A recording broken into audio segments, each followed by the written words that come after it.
Next topic, one of the best topic अब तक के इस चैप्टर में, म्यूचुअल इंडक्शन। अभी तक जिसको सेल्फ इंडक्शन समझ आ गया है तो आई डोंट थिंक सो कि उसके लिए म्यूचुअल इंडक्शन कोई बड़ी बात होगी।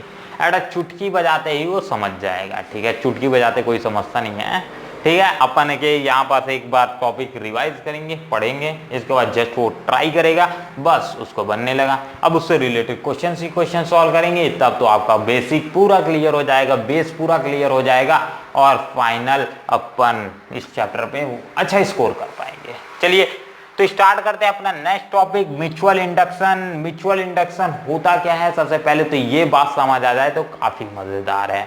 म्यूचुअल इंडक्शन यानी सिंपल समझ सकते हो सेल्फ इंडक्शन टाइप का। सेल्फ इंडक्शन में क्या होता था, जब किसी भी सर्किट पे, ठीक, फ्लक्स चेंज होने के कारण या फिर फ्लक्स चेंज होने के कारण किसी भी सर्किट पे ईएमएफ प्रोड्यूस होता था।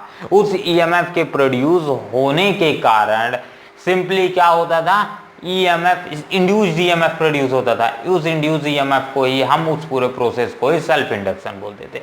सेल्फ इंडक्शन और थोड़ा समझो, देखो सेल्फ इंडक्शन में क्या होता था, एक प्राइमरी सर्किट रहती थी, उसी प्राइमरी सर्किट से करंट फ्लो होता था और उसी करंट फ्लो होने के कारण मैग्नेटिक फील्ड प्रोड्यूस होती थी, वही मैग्नेटिक फील्ड के कारण मैग्नेटिक फ्लक्स प्रोड्यूस होता था और उसी मैग्नेटिक फ्लक्स के कारण इंड्यूस्ड ईएमएफ प्रोड्यूस होता था और इसी पूरे प्रोसेस को हम सेल्फ इंडक्शन बोलते थे। मतलब खुदाई के कॉइल में खुदाई के कारण, खुदाई के लिए गड्ढा खोदना टाइप का सेल्फ इंडक्शन था।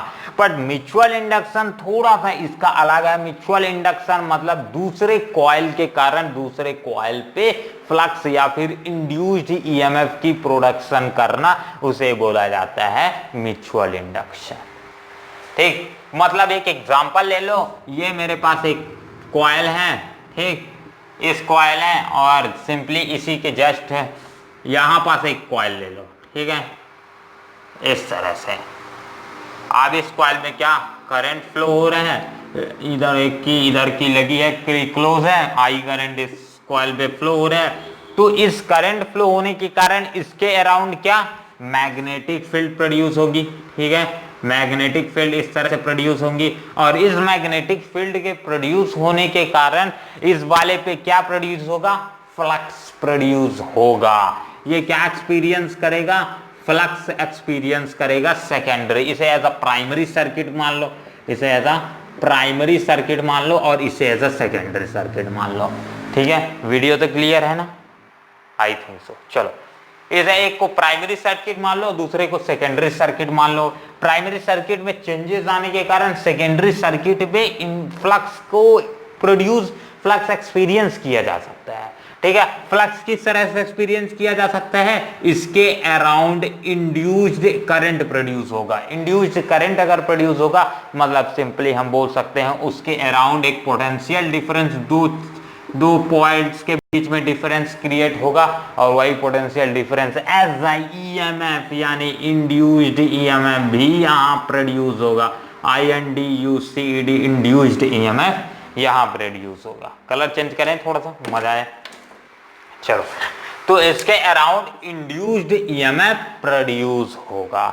तो इसी पूरे प्रोसेस को बोला जाता है म्यूचुअल इंडक्शन। मतलब करंट किसी और में फ्लो हो रहा हो और उसका फायदा किसी और सर्किट को हो रहा हो, उसे बोला जाता है म्यूचुअल इंडक्शन।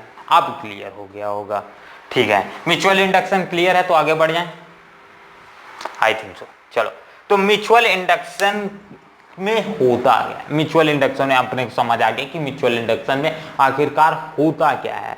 पर म्यूचुअल इंडक्शन में ये समझ नहीं आया कि इसमें एस आगे होगा क्या और क्या करने पे क्या प्रोड्यूस होगा। सारी चीजें देखेंगे बट वन बाय वन, ठीक। तो चलो, तो इसमें जितना ज्यादा प्राइमरी सर्किट पे करंट फ्लो होगा इसमें उतना ही ज्यादा फ्लक्स प्रोड्यूस होगा।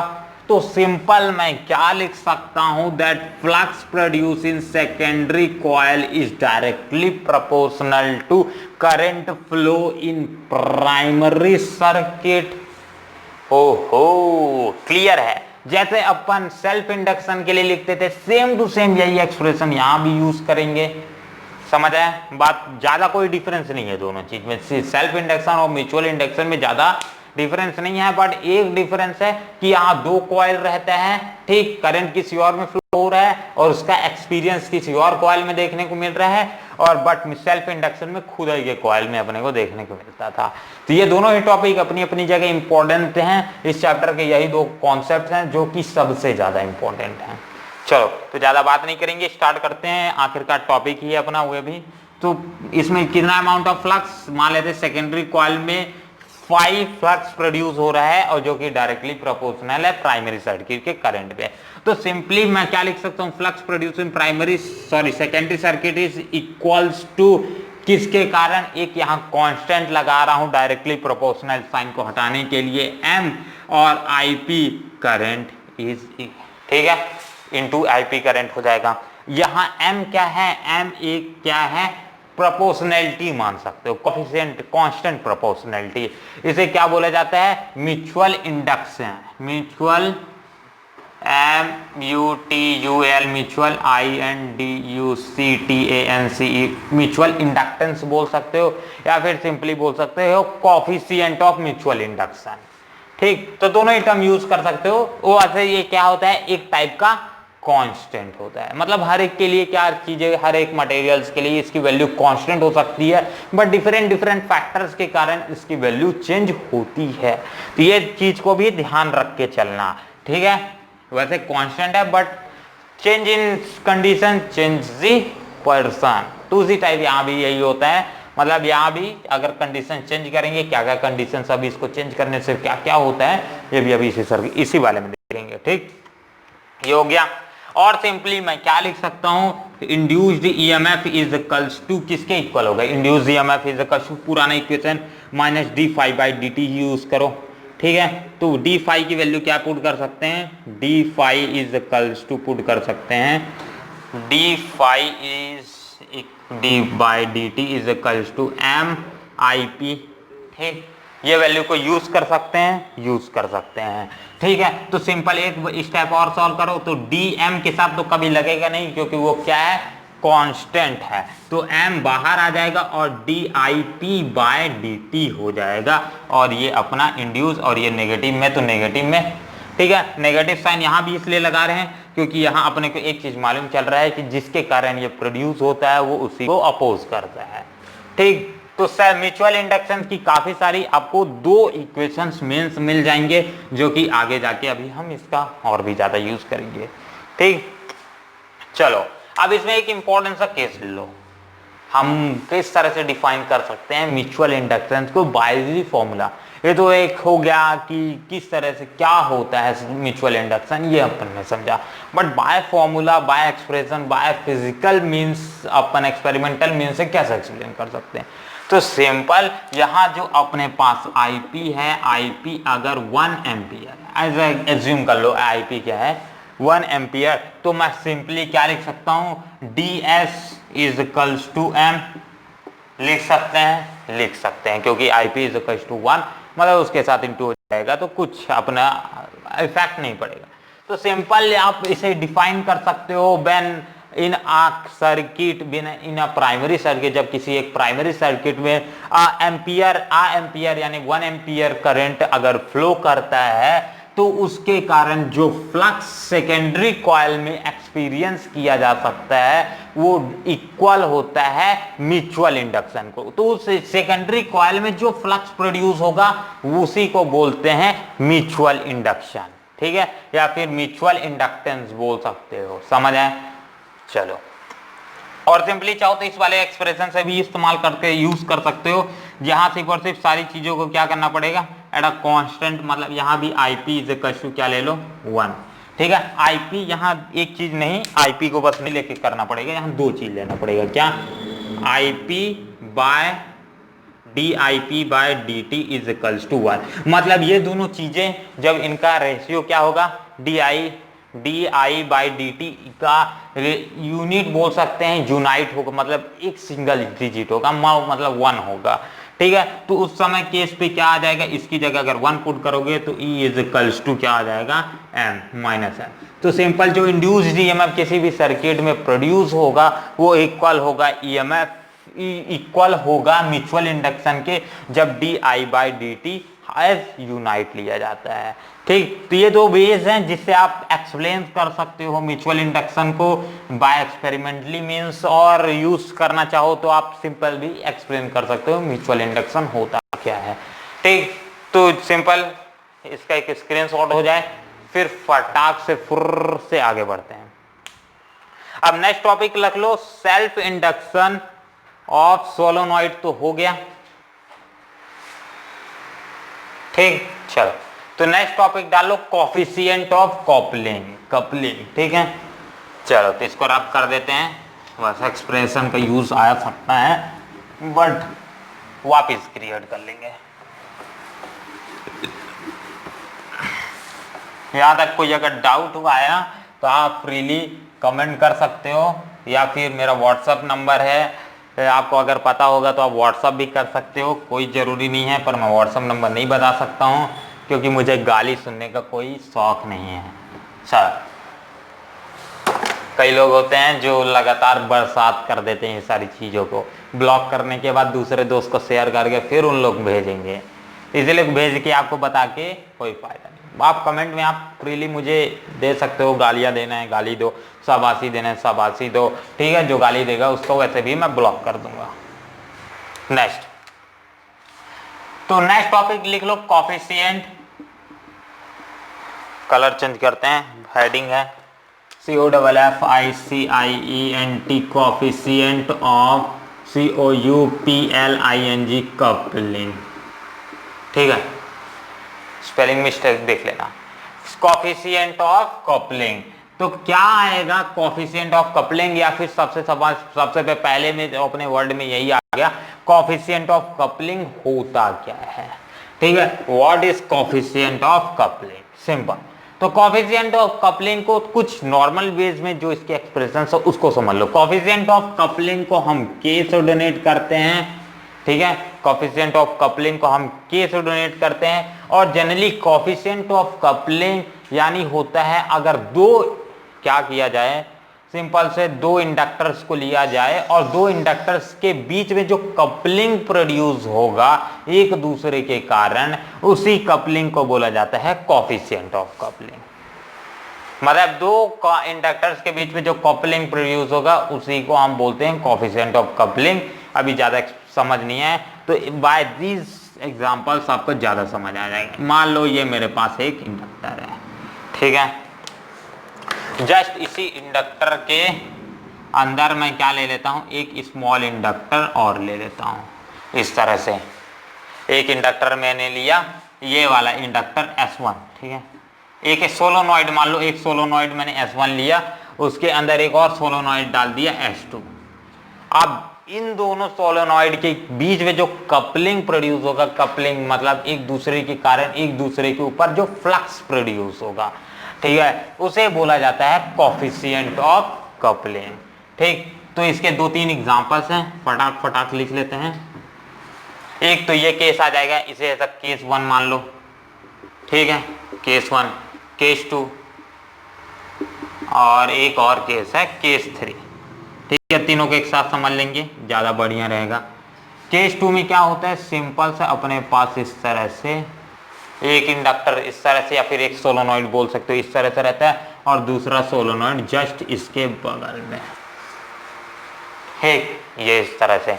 तो अब इन दोनों के बीच में जो कपलिंग प्रोड्यूस होगा वो केस 2 का कपलिंग आ जाएगा, मतलब कोफिशिएंट ऑफ कपलिंग। और केस 3 में सिंपल सा आप समझ सकते हो इस तरह का, और दूसरा एट 90 डिग्री पे, मतलब इस तरह से कुछ प्रेजेंट रहेगा। ये आ जाएगा 3 के 3 केस। इसमें इसे के ए मान लो, इसमें के बी मान लो, इसमें के सी मान लो, ठीक है, तीनों का मान लो। इसके बाद स्क्रीनशॉट ले लो, फिर आगे बढ़ते हैं। ठीक, चलो स्क्रीनशॉट हो गया। अब ये तीनों के कोफिशिएंट ऑफ कपलिंग हो गए। अब इसमें एक एक्सप्रेशन है, उस एक्सप्रेशन को सबसे पहले समझ लेते हैं, फिर इन तीनों के बीच का जो रिलेशन है वो समझने में थोड़ा सा आसानी हो जाएगा। तो कोफिशिएंट ऑफ कपलिंग को कैसे डिनोट करते हैं, इसका फॉर्मूला होता है √m/L1 × L2। What is M, what is L1, what is L2, ये सबको आपको मालूम है। M क्या है? M है अपना mutual induction, mutual inductance. L क्या है? Self inductance. और L2 भी क्या है? Self inductance. ठीक है, L1 और L2 क्या है? आर दी सेल्फ इंडक्टेंस, और M क्या है? Mutual inductance. चलो ठीक है, तो ये आ गया। आप ये सभी के लिए एक्सप्रेशन की बात कर लेते हैं। ये वैसे तो ये K मालूम है ना, K क्या है? Coefficient of coupling.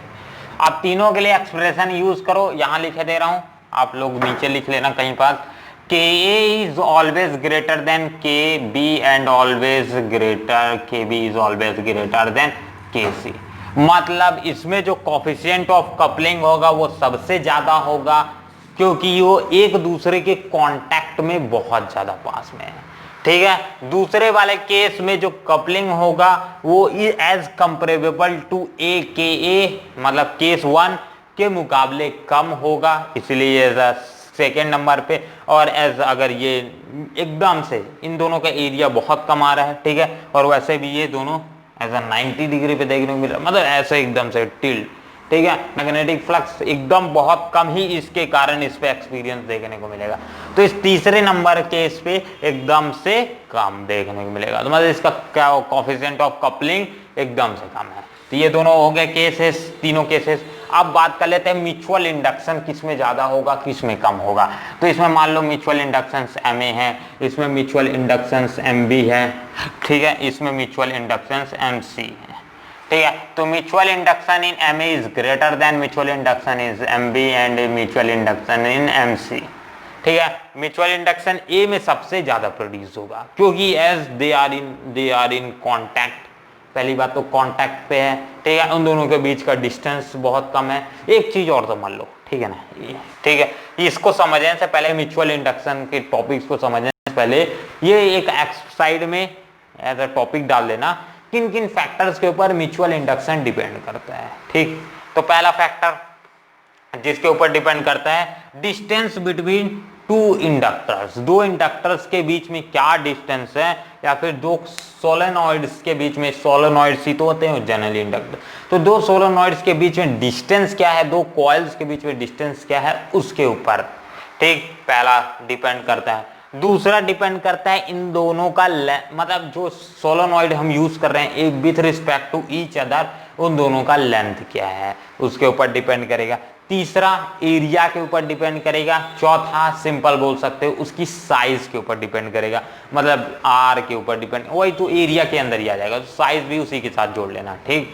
तो ये 3-4 फैक्टर हैं, और जनरली और किसके ऊपर डिपेंड करना चाहिए, करंट की इंटेंसिटी के ऊपर डिपेंड करेगा, मतलब ए पे कितना करंट प्रोड्यूस हो रहा है, जितना ज्यादा करंट प्रोड्यूस हो रहा है मतलब बी पे उतना ही ज्यादा मैग्नेटिक फ्लक्स प्रोड्यूस होगा, और जितना ज्यादा मैग्नेटिक फ्लक्स प्रोड्यूस होगा उतना ही ज्यादा इंड्यूस्ड ईएमएफ प्रोड्यूस होगा, और जितना ज्यादा इंड्यूस्ड ईएमएफ प्रोड्यूस होगा उतना ही ज्यादा उसमें म्यूचुअल इंडक्शन प्रोड्यूस होगा, और जितना ज्यादा म्यूचुअल इंडक्शन प्रोड्यूस होगा मतलब कोएफिशिएंट ऑफ कपलिंग उतना ही ज्यादा होगा। तो ये सारी चीजें एक रास्ते से हैं, आप एक के बाद एक आते जाओ और सबको से आप हैंड शेक करते जाओ, ऐसा टाइप का है, ठीक।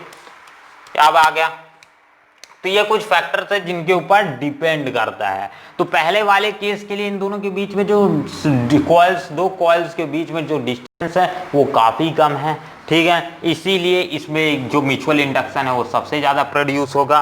फिर आया जाएगा अपने पास केस बी यानी इसके लिए, तो इसमें क्या आ जाएगा, इन दोनों के बीच में एज डिस्टेंस दोनों के बीच में बहुत कम है, ठीक है, दोनों के बीच में डिस्टेंस तो बहुत कम है, बट दे आर साइडेड, इसलिए इसमें mutual induction is comparable to case 1 के हिसाब से बहुत कम है। केस 3 आते हैं जिसमें ऐड आई ये 90 डिग्री पे एक दूसरे देखने को मिल रहा है, और इसके कारण मान लेते हैं इसमें आई करंट प्रोड्यूस हो रहा है, तो इसके कारण फ्लक्स इस पे बहुत कम ही प्रोड्यूस होगा, ठीक है, फ्लक्स कम प्रोड्यूस होगा मतलब म्यूचुअल इंडक्शन बहुत कम प्रोड्यूस होगा। तो केस सी सबसे आखिरी में, तो ये 3 टॉपिक्स हैं जो कि समझ आ गया होगा। हाँ, एक चीज और ध्यान रखना कि अगर म्यूचुअल इंडक्शन एक और फैक्टर्स के ऊपर डिपेंड करता है कि कौन से मटेरियल से चीजें बनी गई है, मतलब सोलेनॉइड कौन से, या फिर ये कॉइल्स कौन से मटेरियल से बनाई गई है, किसे कॉपर्स बनाई गई हैं, या फिर एल्यूमिनियम से बनाई गई है, या फिर कौन सा मटेरियल का यूज किया गया है एक इंडक्टर को बनाने के लिए। हाँ, इंडक्टर ध्यान रखना डिफरेंट मटेरियल से मिलके बना होता है, तो इसलिए आप सिंपली नहीं बोल सकते हो कि हाँ इंडक्टर सिर्फ इसी मटेरियल से मिलके बने। उस इंडक्टर के ऊपर एक इंसुलेटिंग परत लगी रहती है जिसके कारण करंट बाहर, मतलब उसका हीटिंग इफेक्ट उतना ज्यादा शो ना करे और जिसके कारण करंट की उतनी ज्यादा लॉस ना हो, तो ये भी इसमें ध्यान रखा जाता है। तो ये कुछ फैक्टर्स हैं जिनके ऊपर डिपेंड करते हैं। और आखिरी फैक्टर जो मैं आपको बता रहा था कि कौन सा मटेरियल के ऊपर वो रैप्ड है, यानी उसके ऊपर घिरा हुआ है।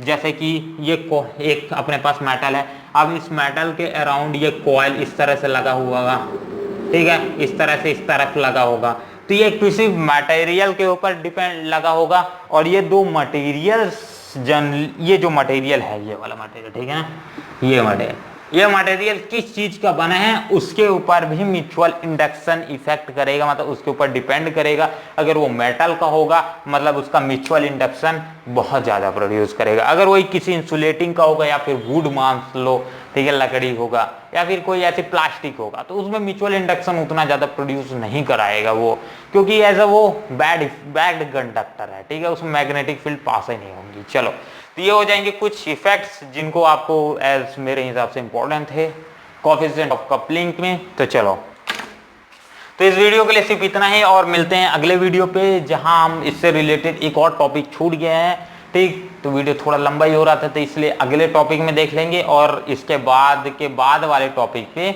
जस्ट क्वेश्चन ही क्वेश्चन, और आखिरी में ये चैप्टर कंप्लीट।